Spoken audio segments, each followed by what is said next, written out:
From courtside of the virtual hardwood, it's the NLSC Podcast. This is episode 520. I am Andrew in our forum, Andrew NLSC on X. With me as always, my co-host Derek, DV3 in our forum, and DV3G and DV384 on X. Derek, what are we going to be talking about this week? It's another jam-packed show, Andrew. We're going to be discussing our recent sessions on NBA Live 2000 for the PC and on NBA 2K2 for the Nintendo GameCube. We'll also be talking about Troydan's quest to get a 100 overall player. He finally got one. At long last. Yeah, it's about time.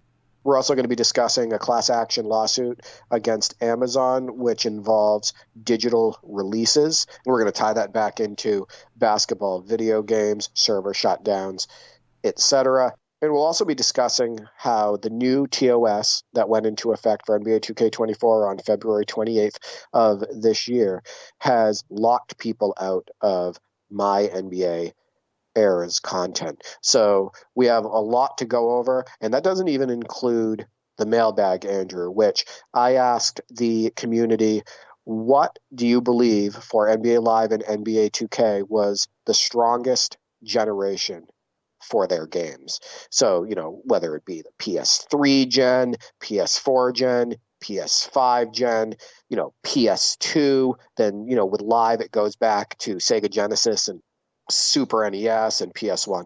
So, yeah, a lot of fun stuff to talk about today. Some interesting results to that poll, if you will, that response to the mailbag. And we will be reading out some people's comments and giving you a tally of what people essentially voted for in that poll. But yeah, lots to talk about this week, that ongoing situation with MyTEAM, and of course the terms of service and people getting locked out is, we'll certainly get there when we get there. But, Derek, last night we played NBA Live 2000 for PC. I hadn't played it in a while. I haven't actually installed it on my new PC yet. There's still games that I haven't installed because I started out by installing what I've been playing the most, what's been in the rotation, or what I've needed for screenshots, for articles, and so forth. But I do need to get around to installing those last few games that I haven't yet. And yeah, it was just so fun to play Live 2000 again. That holds up so well. Kind of mind-blowing to think that it is a quarter of a century old now. In fact, the final years of franchise mode, that very first franchise mode in Live 2000, we are there now in real life. That just seemed so mind-blowing, so far away back then. So yeah, that's kind of tough to get your head around, but what a joy it is to play that game. Great gameplay that still holds up. Yeah, it was a blast. But let's paint the picture for our audience. So we played co-op again. We were using the Phoenix Suns, and we were against the Nick Van Exel, Antonio McDyess, Ron Mercer, Denver Nuggets. And listen, that Suns team on paper looks like a damn all-star team, Andrew. They have Jason Kidd, Penny Hardaway, so there's two all-stars right there. Cliff Robinson, who was an all-star in 1994. Tom Gugliotta, who was an all-star in 1997. Sharpshooter, clutch player, Rex Chapman. They have Rodney Rogers to spread the floor, and three-time NBA champion Luke Longley. What a fun team to use in the video game. We have great floor spacing. We have tall shooters, the Cliff Robinsons, the Rodney Rogers of the world, Tom Gugliotta hitting the mid-range and then also being able to take it to the rack. We have Jason Kidd and Penny Hardaway who can both, do fancy passes and can both finish at the rim, etc. What a blast. That's why I wanted to use them. So I was hosting this session and I immediately chose the Suns because I was super excited to use all these players in this game. And it's another one of those video game teams that is just so much better in video games than what they could produce on the real hardwood due to age, injuries, fit, etc. But yeah, Live 2000 still holds up so well. And that entire session was a blast from the minute we started till the last minute. Just the crowning jewel of that original dev team. A lot of those developers did start to move on after Live 2000. Some were still around, actually, or at least one was still around when I visited the studios in 2006, and that was really cool to. I forget who it was now, unfortunately, but it was cool to meet somebody who had been there since the start, and talk about stuff that we'd done on the site and how much he appreciated it. So that was very cool. But yeah, such a fantastic game, such satisfying moves around the rim, the dunks, the reverse layups, making that nifty move. I always continue to get faked out by the CPU in that game, Derek. I do know that the CPU will fake 3 times before taking the shot when it does throw an up fake, but it still gets me every time because I just want to get that block and it will still fool me. Well, not just that, Andrew. What about those one-on-one moves they do on the perimeter? Like they do the jab step and then the sharp drive to the hoop and whatnot, and they'll either go to the hoop or they'll pull up in the mid-range, and it's almost impossible to stop it because it's so quick. And they'll pass out. If the blocker's coming, they'll pass out of that shot. They anticipate it. So that's it's a pretty smart CPU and good strategy. And also, Sean Marion, you notice I didn't bring him up when I was going through the names on the team? I did. Why didn't I bring him up? Because he looks nothing like Sean Marion in the game. He looks like a generic player. He's number 80. And that is what the rookies were like in the PC version. Bit of a letdown, yeah. NBA Live 2000 is a letdown. But he helped us a ton. He had a couple ridiculous dunks, one with his head right at the rim. He hit a corner 3 and whatnot for us. So he was super helpful. So think about that again with this Suns team. If you want a fun video game team, this is the epitome of it. It's Cliff Robinson, Sean Marion, Tom Gugliotta, Rex Chapman, Penny Hardaway, Jason Kidd, Rodney Rogers, Luke Longley. That is just virtual hardwood fun.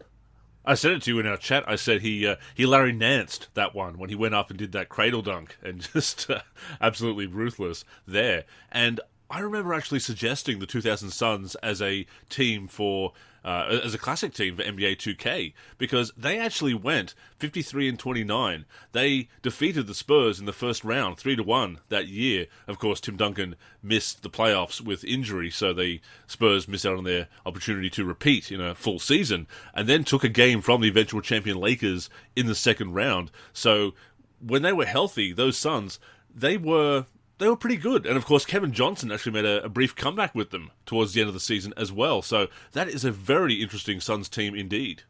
Yeah, they could perform. But like you said, the thing is health, right? And then there was age, and there was, can Penny be Penny?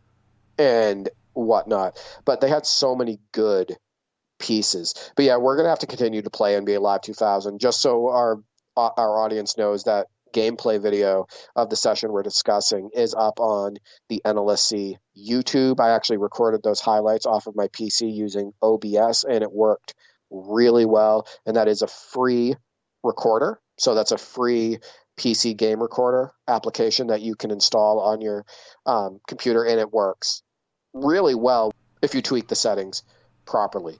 The other session that we had, Andrew, and this was surprisingly fun. We played NBA 2K2 for the GameCube, again, a session that I hosted. And we used the 80s East versus the CPU 80s West. And just, again, to paint the picture, we had in the starting lineup Isaiah Thomas, Julius Erving, Larry Bird, Kevin McHale, and Moses Malone. And then off the bench, we had Patrick Ewing, Dominique Wilkins, and Bobby Jones. And the reason I want to bring up Bobby Jones is, first off, I'm impressed that Visual Concepts put Bobby Jones on the 80s East All-Decade team because I think he's not talked about enough. He's incredibly underrated. So he was 11-time All-Defensive Team, Hall of Fame, 5-time All-Star, he was part of that 1983 76ers championship team. He was an outstanding ABA player in the 2 years that he was in the ABA. And check out some of these numbers, Andrew. So Bobby Jones was a 6'9" power forward, and he was doing this on winning teams. So this isn't like numbers on a bad team and whatnot. But he had 186 steals and 162 blocks in the 76-77 NBA season with the Denver Nuggets. It was his first year in the NBA. He was 25 years old. Both of those numbers would be tops of the league, right? In today's NBA, like blocks would be, top 5, top 10. Steals would be right at the top of the league. He also ripped down 678 rebounds that season, played all 82 games, shot 57% from the floor, right? Like, that's the type of impact Bobby Jones had. So I was really impressed with him being on that 80s East team in NBA 2K2, and he did help us. He actually had a drive and a jam. I think he had a couple blocks and a steal for us and whatnot. So I thought that was cool. And then we played the 80s West, who had Magic, Drexler, Worthy, Tom Chambers, and Akeem in their starting lineup. And most of the damage that they did to us was with Tom Chambers, who was just catching oops and throwing it down constantly on us. But, so 2K2 doesn't have right stick dribbling, Andrew. And the dribble moves often do feel random in that game. But you were able to pull off one hell of a move with Dominique Wilkins from the right elbow, where you faced up, crossed over, then went into a spin move, and then threw down a very Neek-like 360 jam. And I know that you were happy with that. Felt very good. Felt very good, to say the least. And it is much like NBA Live games at the time, before you had that advanced dribble moves, where you did just press that button and hope for the best, hope for a contextually appropriate animation to be triggered, that you would get that move that allows you to beat the defender like that. And when it happened, and when I saw Neek rise up and spin around for that 360, yeah, absolutely, that felt good. And yeah, Bobby Jones, what a spark plug off the bench for those 76ers. I actually thought that he had a Defensive Player of the Year. He finished fairly high in the voting for that a couple of times. I forgot that he was actually the sixth man of the year in... the year the Sixers won the championship in 82-83. In 83, that's right, absolutely. So, just one of the greats for sure. But yeah, Tom Chambers thought that we were Mark Jackson in front of him, or indeed that it was the 1987 All-Star game, because, yeah, he was absolutely beasting in that game. And Magic was just dishing out assists left and right, as you would expect in an All-Star game. Magic Johnson, I think he had 15 points, 15 assists by the end, something like that. That sounds about right, yeah. Those players playing like their real-life selves, had a battle of young Lajuan versus young Ewing, so that was cool as well. Drexler doing his thing. You probably enjoy that a bit more if we were controlling Drexler, obviously. It hurts a bit more when it's coming against you, but yeah, that was before my time, obviously. I mean, I was around in the 80s, from 84 onwards, but started watching in the 90s, but I love NBA history, as you do, Derek, and, what was the tagline back in the 80s? NBA action is fantastic. It was. It really was. Yeah, and I think there was a couple special touches to NBA 2K2 that, the developers didn't have to do this, but the fact that they did, it just added to the immersion of that game we played. So you commented on this when we were talking on X. All the players wearing their team jersey. I like that. Yeah. How awesome was that? To see all of them, Keem in his Rockets jersey, Bird in his Celtics jersey, Irving in his Sixers jersey, etc. And it adds to the appeal of playing that game. It really does. And of course, at the time, the All-Stars were wearing their original team jerseys, so it kind of fit with that. But as much as I like the special all-decade jerseys that they've had in Live and 2K over the years, yeah, having them wear their individual team jerseys just did add something special. And again, yes, they were doing it at the time for the actual All-Star game, but it was a great move to do it for the all-decade teams as well. Yeah, I also want to point out that another nice touch is it's a more balanced game than NBA Live 2002, in my opinion. I think that they were still trying to work through that new motion system that they introduced in NBA Live 2001, and I think that it caused issues with the gameplay. So with NBA 2K2, the game does move, in my opinion, at a more realistic pace than NBA Live 2002. I think the post game feels a little bit stronger. It feels better to go into fadeaways. The animations look better. It feels better to turn a corner and, whether it be spinning baseline or spinning to the front of the rim. Player interactions, all of that. Yeah. The player interactions are definitely better. I think overall, fast breaks are also more rewarding in NBA 2K2, and they're often more realistic. Getting blocks is also more satisfying on that game in comparison to Live 2002. So I think that NBA 2K2 is overall a more balanced product gameplay-wise than Live 2002. It's very well made, and it's a shame that it didn't come out in PAL regions. It was the first game to come out on other platforms, but we didn't get it down under, and in Europe for that matter. So it was very nice to actually play it. The only downside, and I feel I have to point this out every time we play a 2K of that generation, Derek, the free throws. What were they thinking with that system? The green arrows, it was one of the worst ideas. Easily. There's other ways they could have implemented the T meter without looking like they're copying NBA Live, right?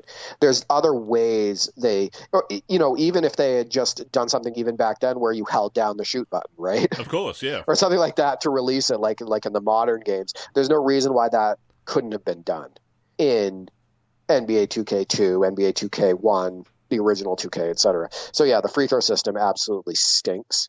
But for some reason, there's still nostalgia around it for me. Oh, for sure. And you're much better than I am, having not played those games. And with me being in Australia, having that slight input lag, connecting to the States, it's impossible. I just miss on purpose. Yeah, the good thing is we had people like Moses Malone and Patrick Ewing hanging around the rim to pick up some offensive rebounds, so that definitely didn't hurt. But you noticed with the 80s East, I put in the 4 Celtics into the same lineup. I had to do it once. So it was Danny Ainge. Yeah, it did look really cool. So 4 green jerseys out there. It was Danny Ainge, Robert Parrish, Larry Bird, and Kevin McHale. And we even had a play, which secretly I designed, Andrew. I had to make this happen for the video. A play where Danny Ainge passes it over to Larry Bird, who passes it in to Kevin McHale, who finds Robert Parrish for a dunk. So, it's special having those 4 Celtics on the floor from time to time. I will say also that the icon passing in those early 2Ks had a very weird configuration, not using the triggers. That was a bit confusing at first. Yeah, that's not very good button mapping there. I don't even use icon passing in that game as a result. I just won't use it. So, Andrew, let's move on to Troydan. So, as we talked about on the last episode, he was up to about $8,000 spent on NBA 2K24 MyTEAM, opening packs, trying to get a 100 overall player. After we recorded the last episode, it was announced that he had finally pulled Michael Jordan. You can't get any better than that. I mean, I would prefer a 100 overall Marty Conlon, but MJ's okay too. See, if Marty Conlon was ever available in my team, I would spend thousands on packs in order to try to snag him just to see his free throw animation accurately put into a basketball video game. For those who don't know, look up on YouTube Marty Conlon free throws, and you are going to see probably the ugliest free throw stance in basketball history. It's very close to the ugliest.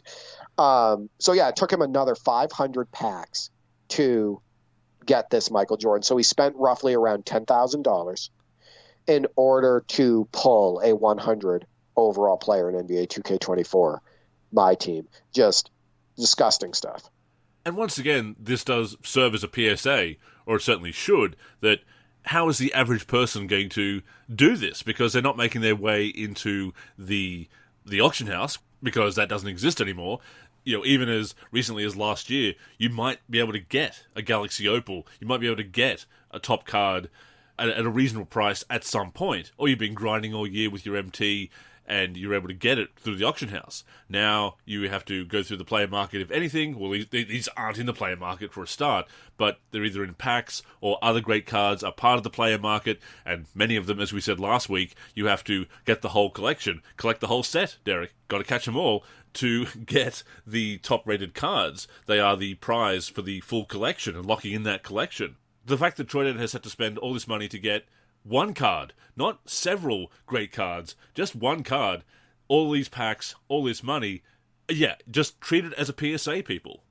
The thing with Troydan is it's troubling, and it wasn't just Troydan. There was a bunch of other creators that were streaming live pack openings and whatnot, and spending hundreds and thousands of dollars and whatnot, and not even pulling a high overall player or a unique card or, a 100 overall card, etc. So yeah, NBA 2K going down that road, with these greedy mechanics and predatory mechanics and whatnot.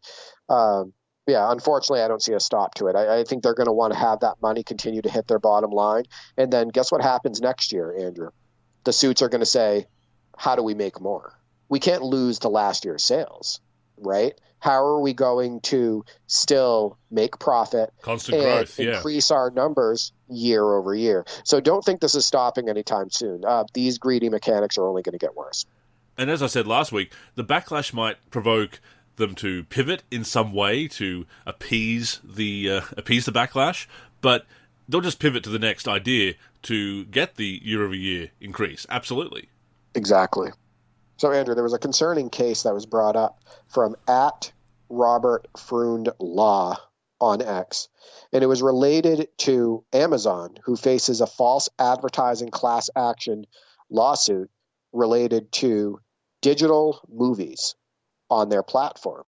And they tried to dismiss the case, and they lost that motion. So they were not allowed to dismiss the case. But he shared part of the court document, and it states, however, all plaintiffs allege injury at the time of purchase because they would not have overpaid for the digital content if they had known they were only purchasing a limited license.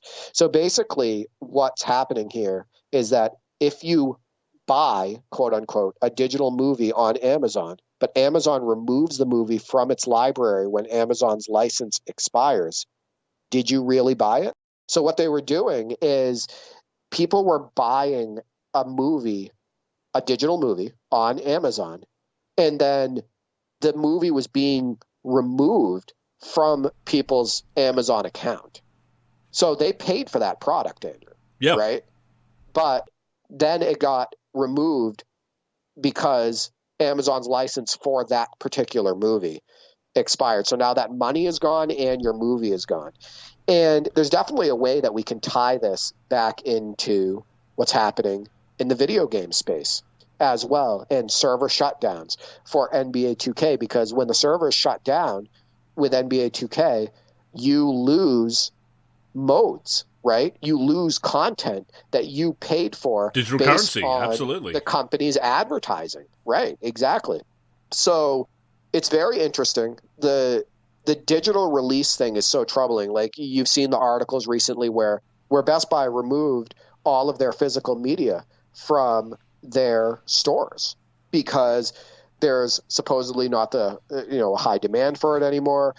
People supposedly are wanting more digital. It's more convenient, all of that stuff. So there was a bunch of people on X showing pictures of Best Buy stores with just all of the physical media removed. The only thing that was there was the empty shelves.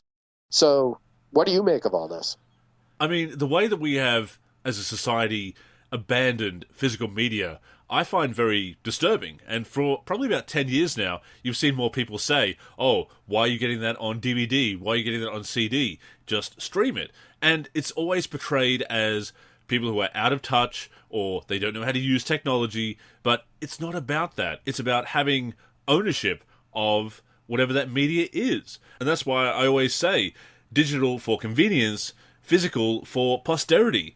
And it's funny because the same people who will mock others for preferring physical media or wanting it in addition to streaming services, they're the first ones to squawk and stamp their feet and say, oh, whatever streaming service has taken away my movie, or this game is no longer available on digital services. And that's what we say, exactly. Physical media for posterity and having that second-hand market. And you don't have that with digital services. And this is a great example of it, that it's not even a rental or subscription. This is a purchase, but when the license runs out, they can't provide that anymore, that digital content, so you lose it. So what did you buy? You just bought access to it for a certain amount of time. Meanwhile, movie buffs and retro gamers, we've got all this media that we can pop in to game consoles and DVD players or VCRs if you've still got them, or whatever physical media you're talking about, and enjoy it. So, yeah, I find this a very disturbing trend. It's definitely to the company's benefit. Yes, there's convenience for us to have it on demand like that, But look at the downside, Derek. And I think people are starting to realize it, but they still don't defend physical media with enough vigor. And this won't be the last lawsuit. Not at all. You see, related to this issue. This is going to be one of many over time, because this is only going to get worse. I also want to point out, you know what I did, Andrew? So recently I picked up the PC disc version of NBA 2K11, 2K12, 2K13, and 2K14.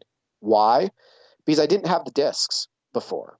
I got NBA 2K11 off of Amazon when they offered the download option, right?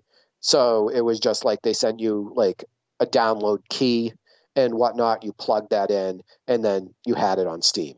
I also had downloaded NBA 2K12, 2K13, and 2K14 digitally right off of Steam when, back in the early 2010s and whatnot. So I didn't have the disc version for these games. So, I'm reading about all this stuff and I'm thinking, you know what? What if Steam stops servicing these games, right? In the future, what happens if the platform goes under and you can't play these games anymore? That was like one of my thoughts. And so I'm like, you know what? I want the physical media.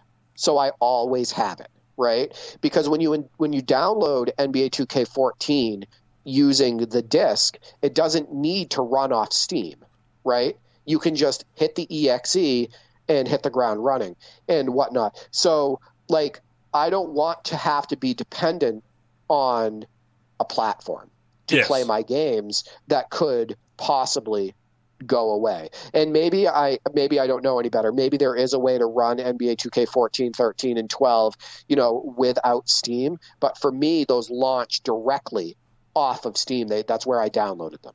So my recommendation for people is, for the games that you love that are available on disc, I'm not saying this for like your collection. I'm saying, maybe you want to play the damn game, right? At some point. Although but my collectibles recommendation, are nice I mean, it's nice to have it too, right? And how much do we love looking at the game box, right? Absolutely, yeah. Like, I must have spent a half an hour like staring at the NBA 2K13 PC box. Like, it was just awesome. But that's also an old school thing, right? You and I love doing that growing up and whatnot. For sure. But I mean, I recommend trying to get your hands on physical media whenever possible.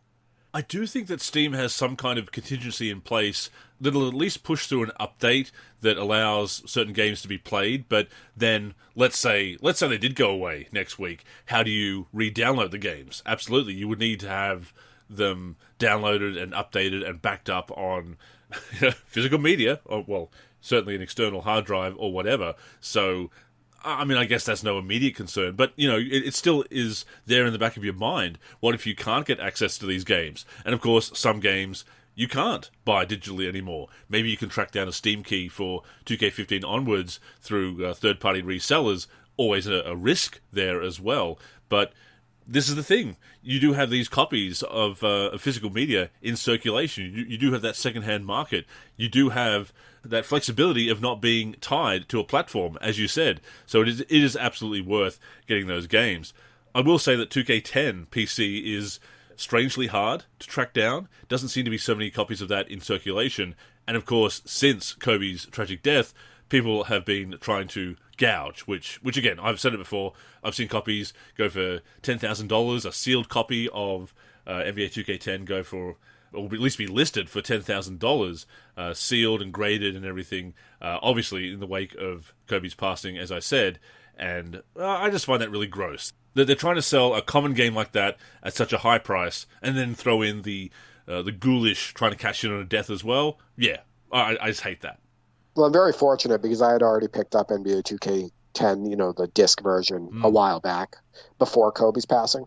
So that was affordable for me at that time. But no, I totally agree. How about that $500 listing for NBA 2K14 PC that I showed you off of eBay? And what does that take? Stuff, yeah. And what is that doing? That's taking advantage of all the amazing mods that are out there for the PC version of this game. The seller, I would guarantee you, is aware of the UBR, the URB, the college mods, all of that stuff, and he's overpricing the game as a result, hoping that somebody will bite and spend that much on a game that's about a decade old and is definitely not like a rare collector item. No. The beautiful thing is that there's like a site like Newegg, which is also, they're advertising the sale of NBA 2K14 PC on eBay, and they're selling it for $18, Andrew.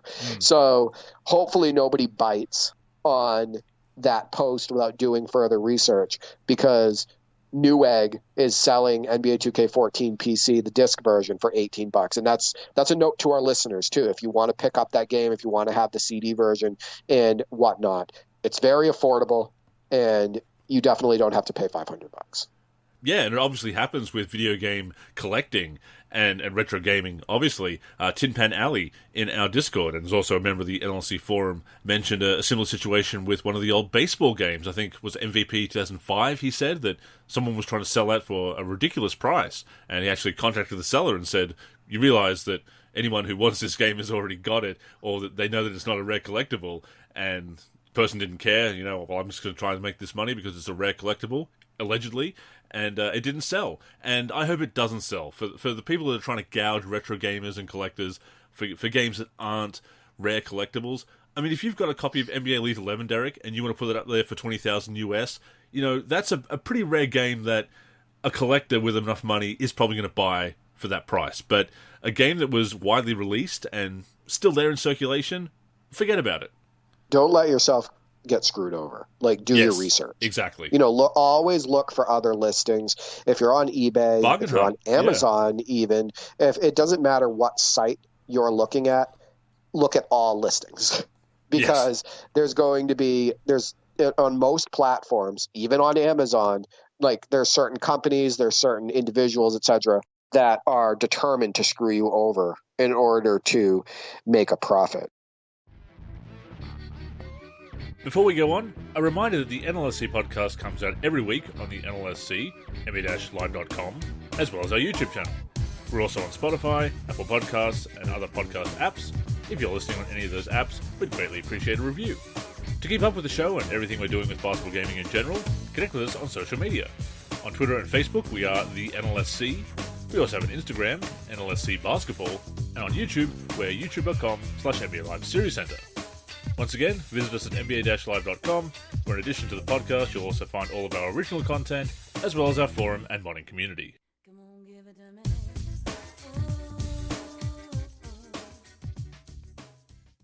So speaking of content being taken away from us, Andrew, it's unbelievable what's going on with My NBA errors on NBA 2K24. It is, and this is, as we said, a result of the new terms of service, because if you decline these new terms of service in 2K24, you can't use any online components.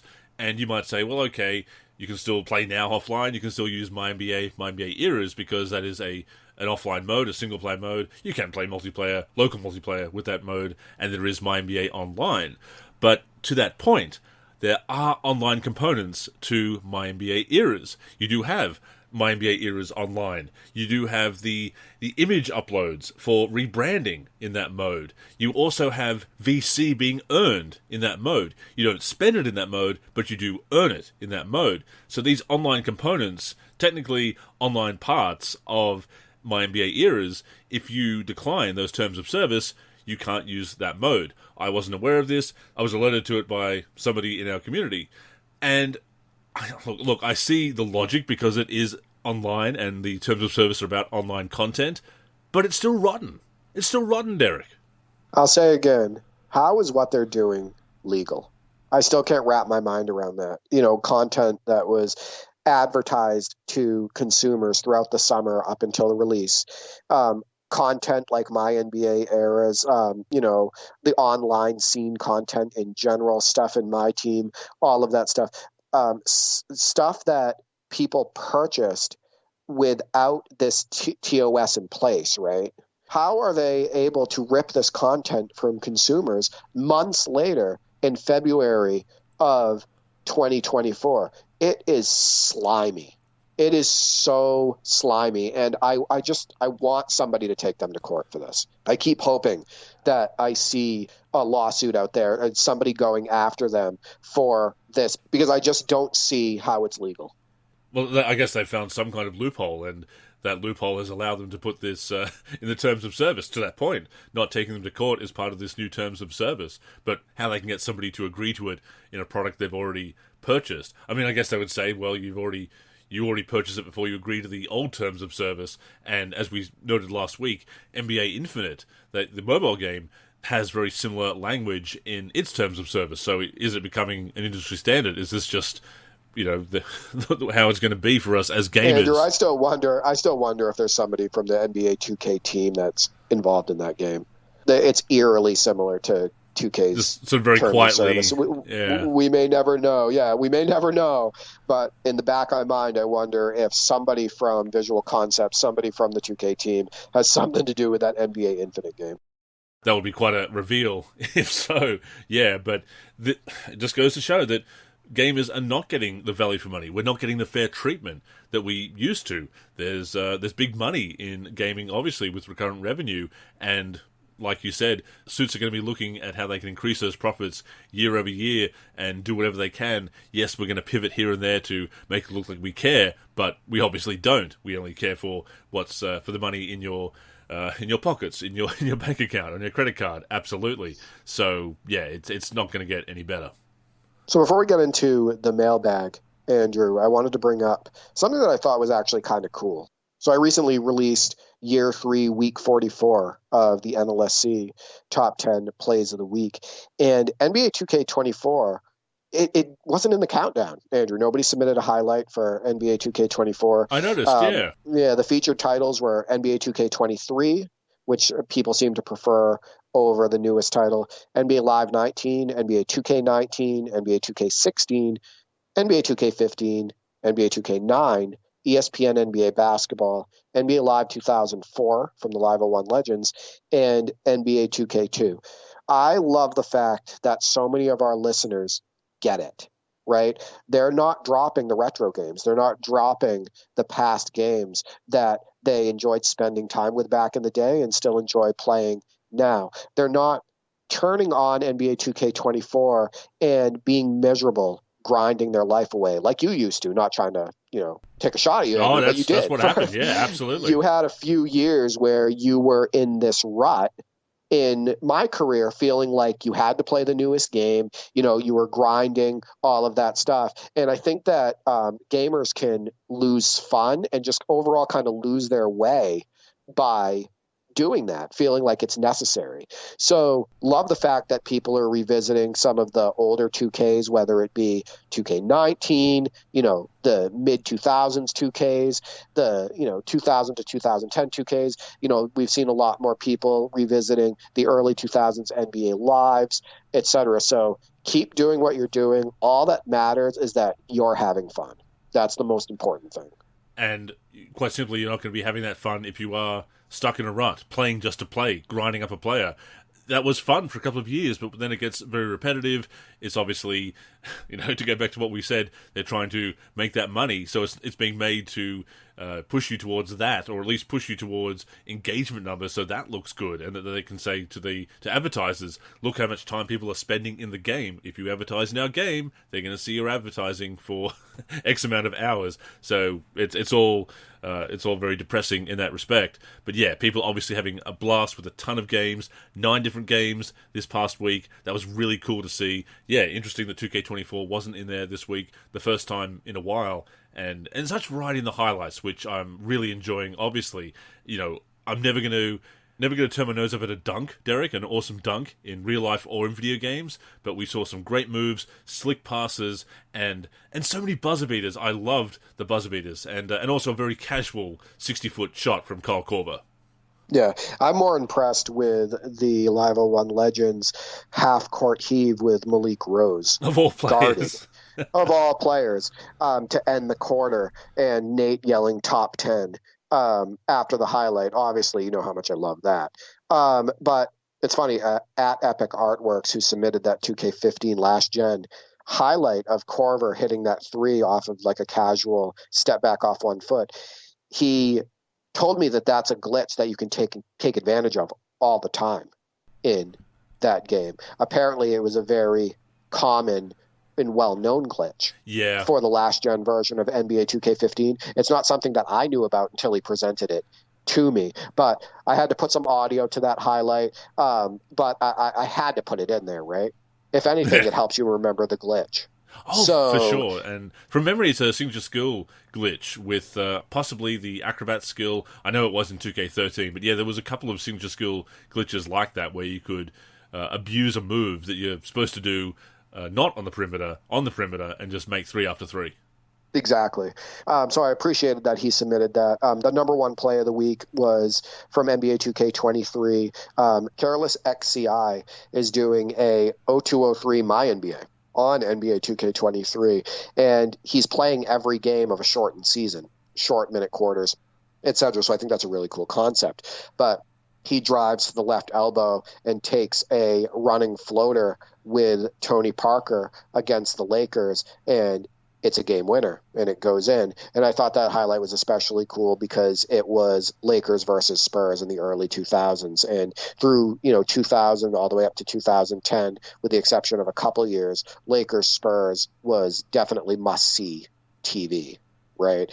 So thought that was cool. But yeah, there was ankle breakers in there. I broke Allen Iverson's ankle on ESPN NBA basketball with Ray Allen. We had a nice behind-the-back dish with Julius Erving to Michael Jordan on NBA 2K16. There was an alley-oop from Kyle Korver to Walter McCarty on NBA 2K19. There were some loud jams. And how about that Michael Jordan mod for NBA Live 19 that was submitted by Teddy Bear the Gamer? From the broadcast view and from certain angles on the close-up views of that highlight, that dunk and whatnot, it looks like Michael Jordan's really in the game. Yeah. So I thought that was really cool. Well done with a very limited create a player feature in that title. But yeah, the top 10 is incredibly fun to put together each week, and thank you for the submissions.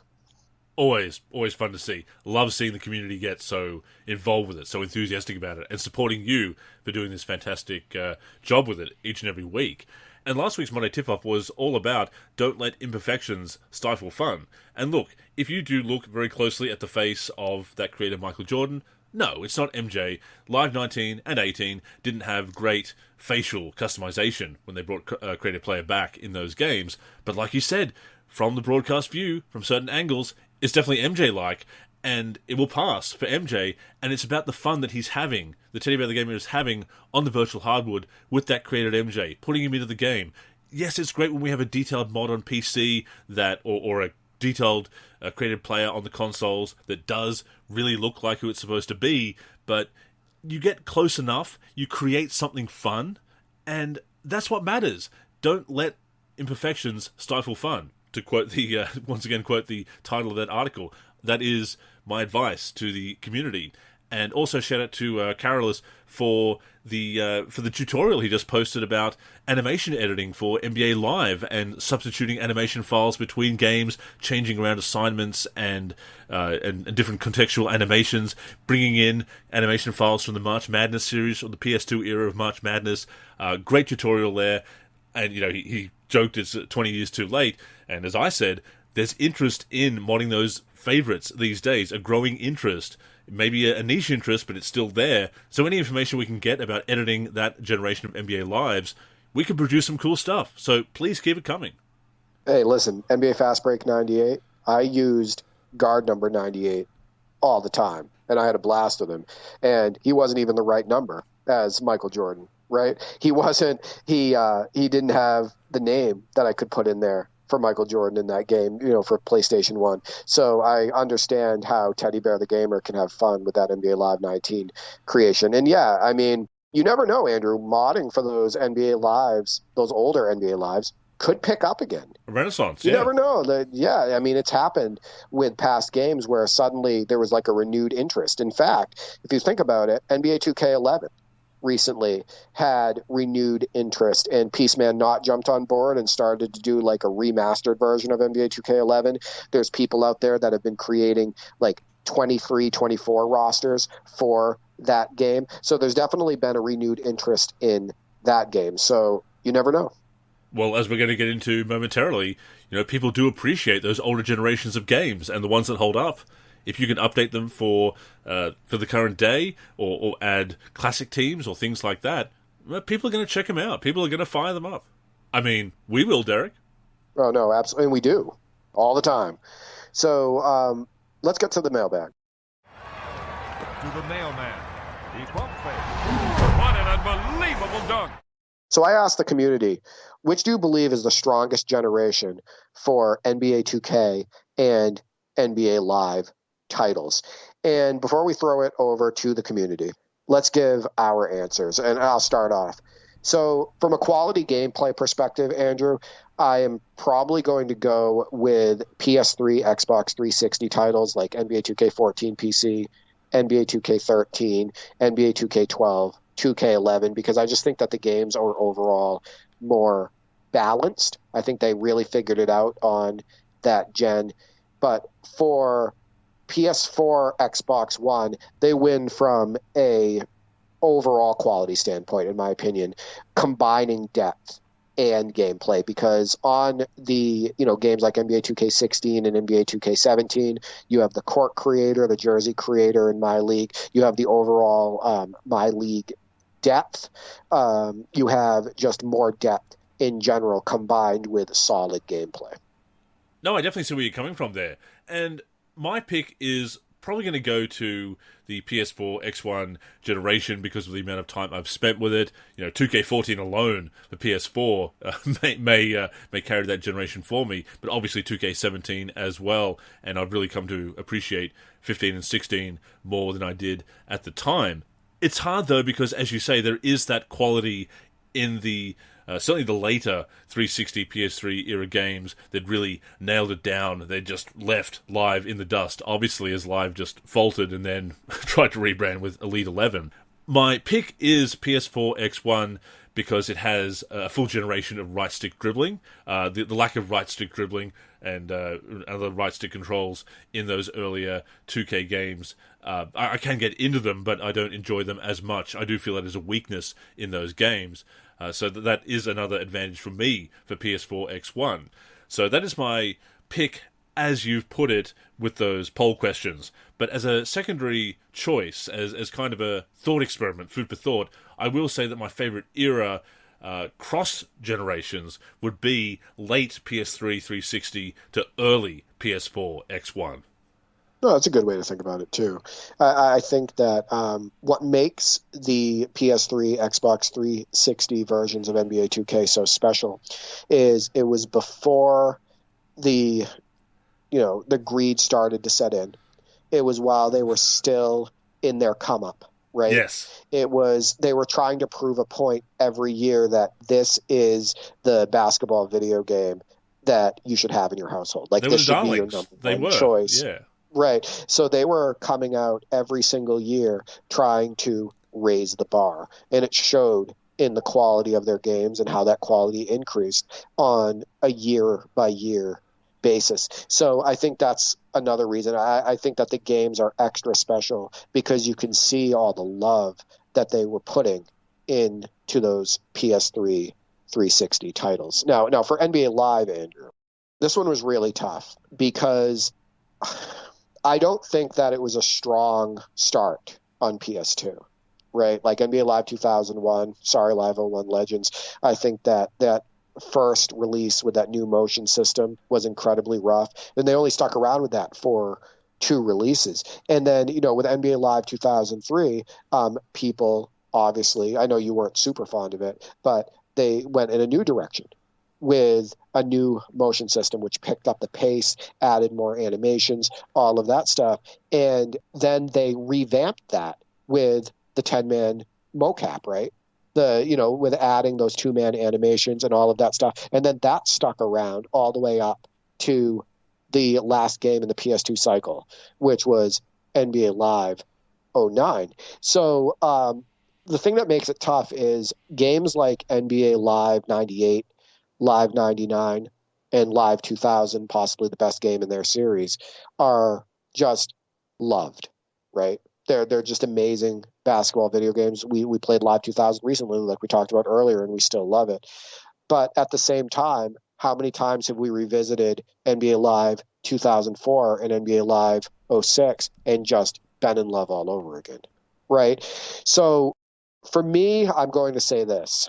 Because of the invention of right stick dribbling, because of the added animations, added customization, the depth of the games at that time, I would probably say that PS2 Xbox era is probably the strongest era for NBA Live games. It was their second come up. The games were incredibly popular. All the stars were talking about NBA Live at that time. So I would say like NBA Live 2003 through NBA Live 2006. But it's not easy. It's very tough because I could call that a tie as well. Oh, for sure. And those first 10 years of NBA Live were definitely a golden age for the series, which you can split into two. There's a bit of a blip in the middle, obviously. It does have that second golden age that I've talked about, 2004 to 06, or you could sort of say 2003 to 06 as well, because you do have Freestyle coming in 2003. It does have divisive elements with that leaning in that arcade direction. As you said, I do have mixed feelings about that. I've come to enjoy it for what it is in recent years. I've been a bit more open-minded about it, and you've certainly helped me with that, actually, revisiting that game and playing it co-op and having more fun with it and loosening up and kind of being a bit more open-minded about that for sure. And I agree that the PS2 era, and I'm thinking PC, of course, as well as it was in our modding community, it is that second golden era. It is really the height of everything that they achieved, although in Live 2000, the PC version of Live 2000, which is very similar to the PS1 version with a few enhancements, is also one of the peaks of the series as well. So it is tough.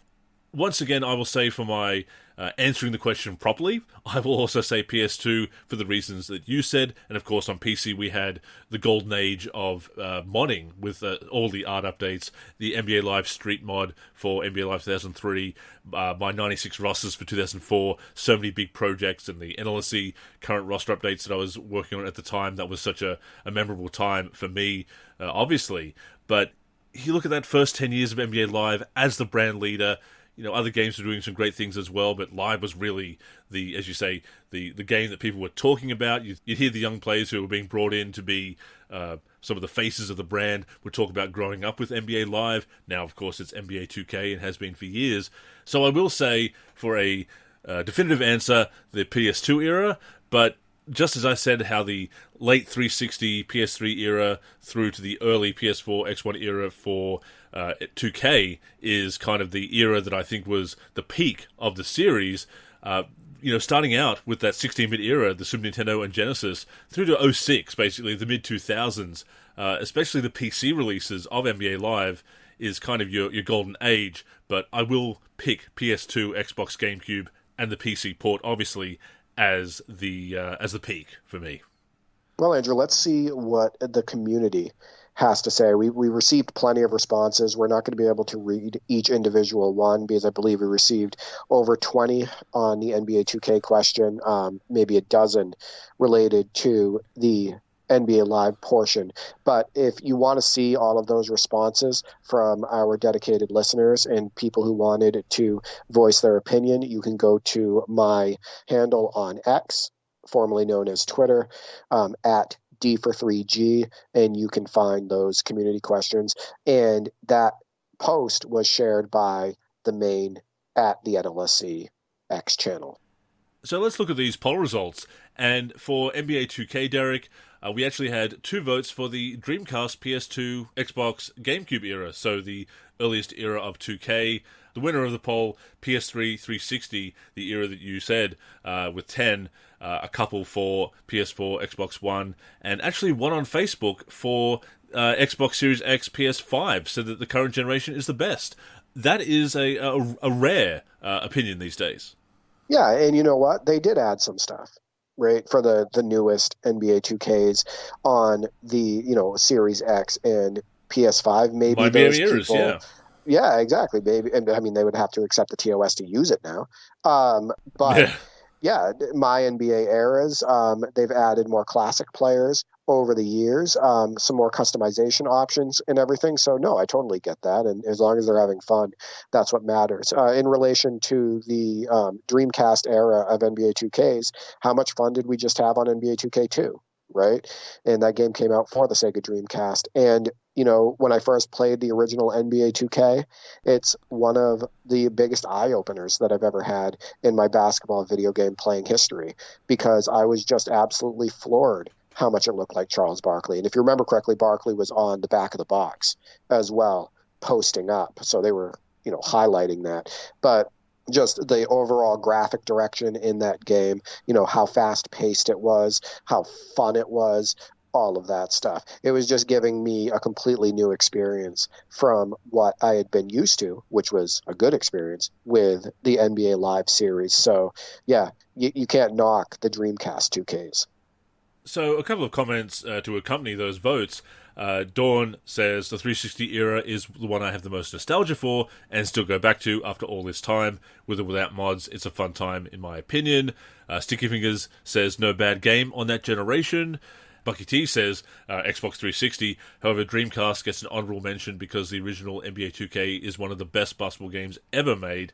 And JMO, modder in the community, says it's difficult. Most are saying PS3 era because they weren't paid to participate, but I can't place that era first because of the lack of stick dribbling. I'll go with PS4 even though there's very little innovation between games and lighting got worse. So he's kind of in the same boat that I am, where taking some marks away from PS3 360 because of the lack of right stick dribbling and other right stick controls.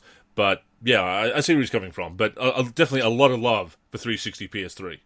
Yeah, I think that you and JMO kind of share similar feelings related to that, because on the PS3 360 gen, right stick dribbling only came in on NBA 2K13. So you had NBA 2K6 all the way through NBA 2K12 with no right stick dribbling. So I can definitely see where he's coming from.